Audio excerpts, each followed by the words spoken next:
𝐌𝐈𝐍𝐈𝐒 Breakfast Show. This is the Friday edition. It is with great pleasure that I welcome back to the program the Honorable Minister for ICT, Savannah Maziya. Now, exactly 4 months ago, on the 19th of September, we did have her here on this very same platform in conversation about her ambitious vision for Eswatini's ICT sector. Now, at that time, she outlined her plans to not only transform government services for the benefit of citizens, but to also cultivate a new generation of tech leaders that is capable of driving innovation in this nation. A very, very important conversation we had. But fast forward to today. We are here barely 4 months later, reflecting on a landmark achievement that stands as a testament to a remarkable cadence, as well as a sense of urgency, if you will, in delivering results. Just 4 days ago, on Monday, January 20, 2025, the Minister officially launched the Eswatini-Google partnership, which was a groundbreaking collaboration that is poised to revolutionize how government services are delivered and to position Eswatini as a rising force in digital transformation. We have her in studio once again. We want to not only merely document the pledges that they make, but to also track the journey from promises to tangible outcomes. A very good morning to you. Congratulations on this impressive milestone that we saw on Monday. Perhaps to start off our conversation, let's share the deeply personal anecdote that you shared with the auditorium there and perhaps the digital audience that was watching. You shared a story around witnessing firsthand the erosion of dignity in a world that demands efficiency. That realization birthed a vision for you, a vision now made real. You know, can you take us back to that moment and share how it ignited this transformative journey in the Kingdom of Eswatini? Thank you. I appreciate you having me here. So, you know, when I got this job, before I even came back into the country, I was very clear that the starting point is to really figure out how to serve the people and to make their lives easier. So on my couple of days when I was back here, I went to apply for a passport. And it was such an experience for me to see Bandla Batsala waiting in line. It was such a sad occasion for me, but in a sense it confirmed what I thought was happening, and therefore really made me appreciate the plan. And I remember standing in that line waiting to be fingerprinted, that I was able to think of the name Government in Your Hand, that they all had their phones in their hands, right, talking to someone, perhaps sending a message whilst they're waiting in line. And I said, wouldn't it be great if government was visible, but also invisible, that it gave people the dignity of not just standing in line, that it gave people the safety of their information, but was also cost effective, but also made it accountable to people. I found that whole thing dignity stealing and time wasting, quite frankly. And there's no need in this time and age for us to still be treating our people in this particular manner. It's not fair. It's quite interesting. You know, you listen to a lot of, as newsrooms, we love to listen to, you know, politicians around the world. Just listening to the new Botswana president, and he was reflecting on how he won the election, but he was quite dismayed with the voter turnout of particularly the youth. He highlights it as a vote of no confidence that the youth wasn't there because they do not have solutions that meet the youth with their native reality, which is, you know, the digital landscape that we are in. And so, you know, I want again to extend plaudits and applaud this government in your hand, you know, idea and, you know, the story with which you share it. But this particular development, this Google partnership, we understand that big tech players are drawn to big markets, which begs quite, you know, an interesting question. South Africa has 60 million people, Nigeria 200+ million. But how did you convince Google to come to Eswatini with our modest population? It was hard. It was really hard. It took many meetings. Someone said to me the other day, wow, you travel a lot. And I said, you know, people don't understand how much work it took to get it and how much face time one had to give to be able to convince boards, to be able to convince management, to be able to convince global players who are very particular about their brand association. Google in Africa deals mainly with the private sector. So for them to be able to make that decision globally to say, we'll take this chance, took a lot of convincing. It was really blood, sweat, and tears. But for me, it was important because we need those credible companies investing and being brand associated with us. Because, you know, a rising ship lifts all boats. And so this particular ship that's up there will certainly make us punch above our waist, above our weight, and everybody will be able to look and say, who is in Eswatini? What's happening over there? Of course. And as we bring more and more brands, which we will be able to show that we are worthy, and we will be able to show the youth. But most importantly, we'll be able to open up opportunities for the youth. This whole exercise is to be able to open up opportunities for the youth, but also for everybody in the country. Everybody deserves better. And so we want to be able to be part of that exercise to provide better. Yeah, and I'm sure our viewers at home obviously understand why you are emphasizing on the youth just by studying our demographic dividend in Eswatini. Obviously, the future is the youth and the future is digital. So I'm sure they do understand that coherency there. You have mentioned something very, very important in terms of, you know, what will elevate Eswatini's positioning, not only in Africa, but globally. We are the first nation to forge such a pioneering partnership with Google. I want to understand what this symbolizes for the kingdom and how you believe that it will recalibrate Eswatini's place in the global stage of innovation. Well, in that global stage, everybody wants to be first. And whether we like it or not, the world is going in that direction. We can either be part of it, be part of the leadership of it, or we can stay behind and really be forgotten. And as you mentioned, 1.2 million people, that's an easy way to be forgotten in this new age that's coming. So my position, and I think that that's what the ministry is also working with me to do, is to say, if this is something that's going to happen, why not be proactive? Why not be part of the script writer in that environment? So we have looked to say we want to be able to work with the best in the world so that we then understand that we are the best.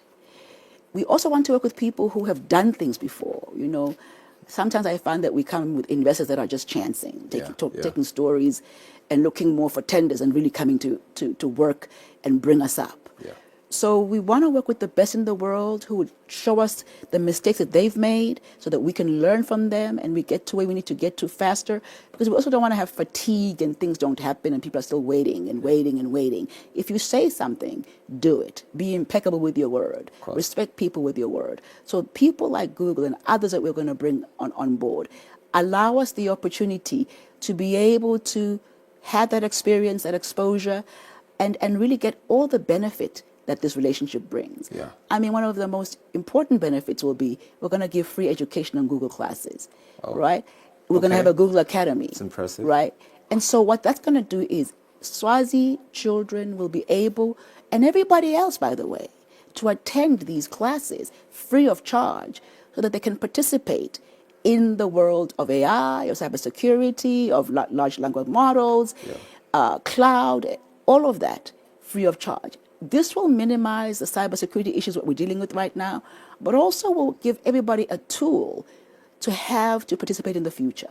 I'm happy that, you know, this keeps getting validated, this notion of this partnership being the biggest gig in town, in the sense that, you know, it is supposedly the biggest thing that has happened in government in a while. You mentioned free Google, the Google Academy, which is going to be free. And someone listening at home, which, by the way, there is, you know, some skepticism that we are hearing outside from, let me say, a minor group of people or players in the tech space. So part of what I did preparing for this interview was I spoke to, you know, the people that are immediately affected by this development. I can tell you now that over 95% are confident about this development. But, you know, there is that very few that is still skeptic about, you know, it sounds too good to be true. And, you know, we know that African members of parliament have done a great deal of, you know, doing bad governance sometimes, such that when real and earnest happenings happen, there's that sense of anxiety and consternation. Is this really happening? So, you know, I want you to speak to us about these benefits towards that shop owner in Guavuma, that student in Babane, of course, this free education that you've spoken about, the tangible changes that will soon be experienced by these people. Yeah. You know, you just talk about the issue of people being skeptical. And I like skeptics because I think they keep us all on our toes. Right. But also, I think as African governments, we've really badgered people. It's a difference between us and some other parts of the world where if you say, let's do this, they go, yes, let's do it. What I found in Eswatini is when I say we can do this, it's not going to happen. I'll tell you why you're going to fail. So I hope that we start to shift that mind to say everything is possible if we just believe in it coming to pass. But here's the differentiator, is that you're talking about what are the benefits. I'll give you some simple benefits for these people that you mentioned. We have a problem with how we've planned our cities and our towns and how we've planned lapo emakhaya. Right. So people don't have physical addresses. So they cannot receive something that's been couriered to them.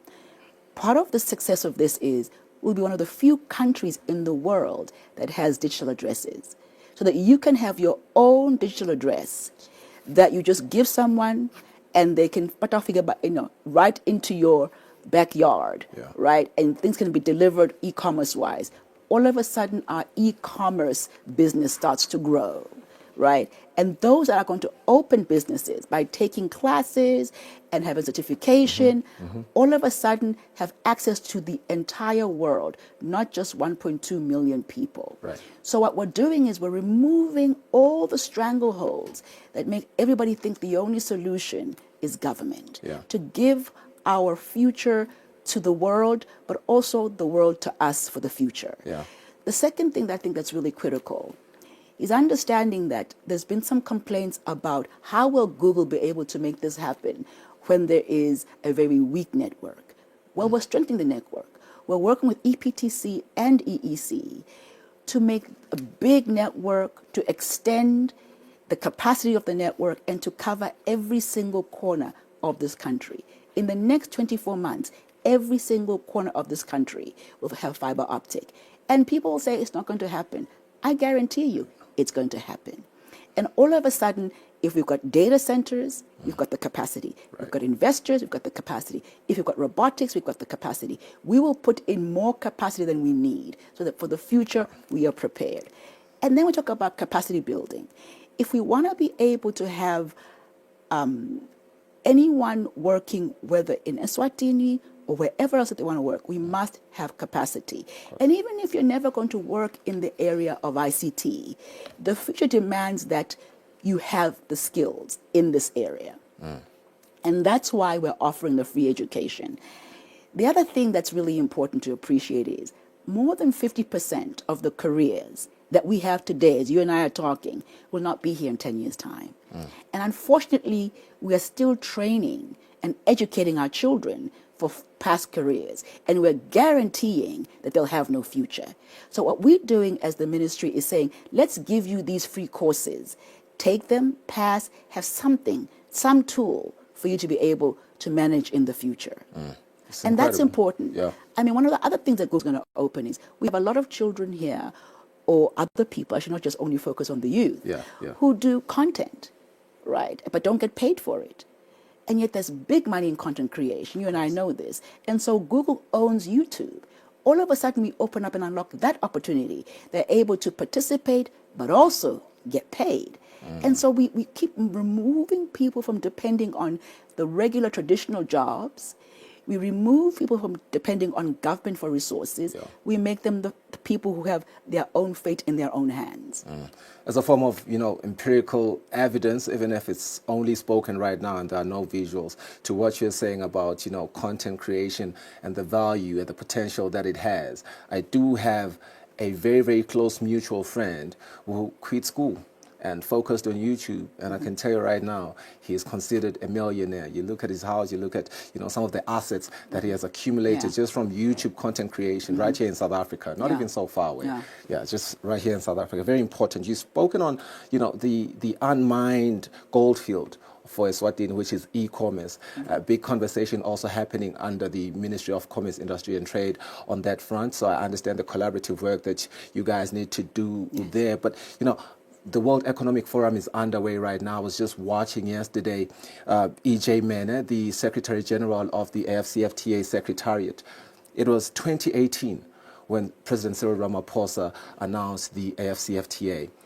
Only 7 years later, 𝐿 yesterday announces that there's a new protocol, which is the digital protocol on digital trade. Very important. He speaks on a lot of things that are in alignment with what you have done just, you know, this week and over the past year. Let's talk about, you know, what immense opportunities will open, that you think will open from this digital trade protocol under the AFCFTA. I mean, Africa is big. As we continue to bolster intra-African trade, surely we are going to thrive. Well, as a continent, we have the highest entrepreneurial rates in the world, but we don't have that in Eswatini because we've kind of locked and gridlocked the opportunities. Do you know why that took so long to be able to be agreed? Is because as Africans, we don't seem to have the culture of working together for our own good. And if we can also have that mind change, you know, we as a ministry will succeed in the bringing on board of government in your hand if ministries work with us, if they support us, because we are really a service ministry, right? So we don't do passports, we don't do driver's licenses, we don't do any of these services. We will just be an enabler for ministries to have these services integrated. Because once we also have these services integrated, it minimizes corruption. It minimizes government not being accountable. Because if you know that you gave it on this day, you can track them almost the way people track Uber. That's what we're going to be able to introduce. It minimizes the fact that we're not being tracked on how we deliver work to the citizens. And all of a sudden, it becomes clear that as government employees, we work for the people, as opposed to the other way around. We've got to beg people for a service where we pay tax for. So that's really critical. But part of the success of government in your hand is that it's not just the government services that we're going to bring to bear. We're also going to bring in other services that actually support government, but also support the private sector, because the private sector is here and wants to be supported and wants to be able to have trust in government and wants to be able to be given the opportunities. So we extend bandwidth, which we've done already. We continue to extend it. We extend everything to do with whatever they require for connectivity, like what we're talking about with the issue of fiber optic, but also the microwaves that reach areas that are really difficult to reach. It makes no sense to me that we still refer to places that don't have any coverage because there's no commercial activity. Guess what? You extend the coverage and then there's commercial activity. Build it and they will come. Yeah, very comprehensive, that submission there. If you will allow me, a tangent into another tech development that I know you are passionate about. And even though you are not really telling us a lot right now, I know that you're working on, because we did see you on the 11th of September 2024. That was 2 days after you were with us here. You flew to the UAE. You had conversations around AI. You attended some very important AI initiatives happening there. It has brought incredible opportunities, this rise of AI, but also some stuff challenges. As the Kingdom of Eswatini, you know, how do we plan to integrate advanced technologies like this AI? How are we preparing to embrace it in ways that are safe? I think that is very important, because if you watch a lot of, you know, those UAE conversations, they speak around safety quite a lot, you know, but also inclusive, something that you're passionate about, and forward thinking. Yeah. So we go to the UAE a lot because they actually are one of the few people that I can talk to and get a lot out of. So every time I go, the return on investment is very high for us as a country. But also because security, cybersecurity is the lead for them. So why not learn from the best? Why not partner with the best? So that as we are developing our own government in your hand, we also introduce cybersecurity that is military-like. You know, we're talking about our cybersecurity when we're done with it, will be blockchain-based. So that's really important, because that really tightens up what we're trying to secure. on the other side, we talk about why did we bring Google in? Someone was saying to me, oh, but Google's going to steal up all our information. Google's business, and they would close down tomorrow if they were able to sell somebody's information. Their business model is based on ensuring that cloud is always tight. So we want to be able to be with those people. So it is unfortunate that we start saying these statements, not knowing what business models are like. The UAE is also important because just think about this. We signed an agreement with them in September of last year, towards the end of September last year. Look at what we've done. We've trained 50 teachers, 50 teachers in this country in AI, right? And 75% of those teachers came from rural areas. We also had disabled teachers who are also participating in this. So it's inclusive, as you kept talking about earlier. We've also been able to take 6 people to the UAE to train about cybersecurity, just to specify that. And that included police officers, because they're important in the scheme, because if they're going to be investigating anything in this particular area, they have to be able to know what they're talking about.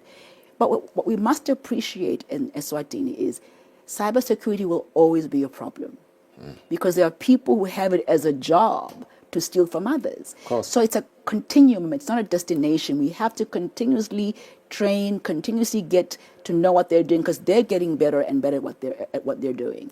But we really need to be able to understand that our mantra is everything we do must be secure. Everything we do must be reliable and trustworthy. Everything we do must be fast and cost effective. And the irrefutable fact there is that should be the starting end of that, policy starting point, writing down the laws that speak to that.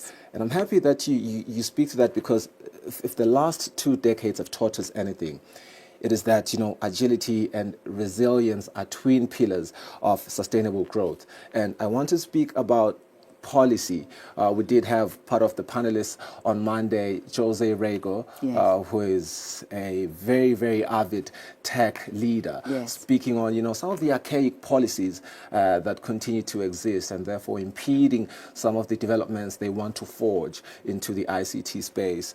How are you shaping policy to ensure that Eswatini not only keeps up with, the pace with the world's advanced economies, but carves its own competitive edge? Policy should not be put together out of fear. Policy must be put together to open up opportunities in a safe manner. So we are looking at our own policies and saying, are they safe? But most importantly, are they opening up opportunities? There's no point in having laws that strangle the economy, that strangle those who are already in it and those who are trying to get in it. The relationship, again, with the UAE, which I like to be able to refer to every so often, is we've discussed with them that we're going to take our own legal people there to train and see how they can be part of understanding the new laws, the AI laws, the crypto laws, the space laws, all these laws, because they've done it. We don't have that expansive knowledge in the legal fraternity. We also don't have the money to pay for it, quite frankly. So we're doing it with them free of charge. I'm looking for folks who are going to be friends and family, who are going to give me stuff free of charge, because the ministry literally has no money. A lot of the money goes to salaries. So it would be foolish and folly for me to think we'll wait for the money to come and we'll be able to move. We'll be doing nothing, just drinking coffee. So our position is we want to build policy that is going to be enabling. And we're going to sit down and look at all that policy and say, what can we do in this space? But also, how do we create new policy that's really future thinking? Because if we can just not be afraid of the future, if we just open up, as Africans, we were the highest uptake and the fastest uptake in cell phones. And look how it's changed our lives. So if we can just be able to work on understanding that we must open up the future for our children and for people in this country, for them to live a life where they are the masters of their own fate, that would be a win, I think, in my book. Absolutely. Well, Honorable Minister, as we close, it's worth noting that in exactly 123 days, you've taken something that you shared here, a vision that you shared on this very same platform. Exactly 123 days. you've turned it into a reality. And, you know, if this cadence is anything to go by, it is showing us that the possibilities ahead are boundless. And with those words, I want to congratulate you, the PS of Ministry of ICT, the whole ministry really, because I know that you are big on teamwork, on this great feat and the many opportunities that are coming ahead. Thank you for your time. Thank you so much. Thank you. The Minister of ICT, Honorable Savannah Maziya, giving us her voice on what we have enjoyed on Monday and we will continue to enjoy for a lifetime in terms of the tech advancements in Eswatini. Indeed, our future is digital. And let's stop with the skepticism. Let's work together. This has been the end of our program today. 𝐌𝐈𝐍𝐈𝐒𝐓 𝐖𝐀𝐓𝐄𝐑, the Friday edition. Enjoy your weekend. Bye-bye.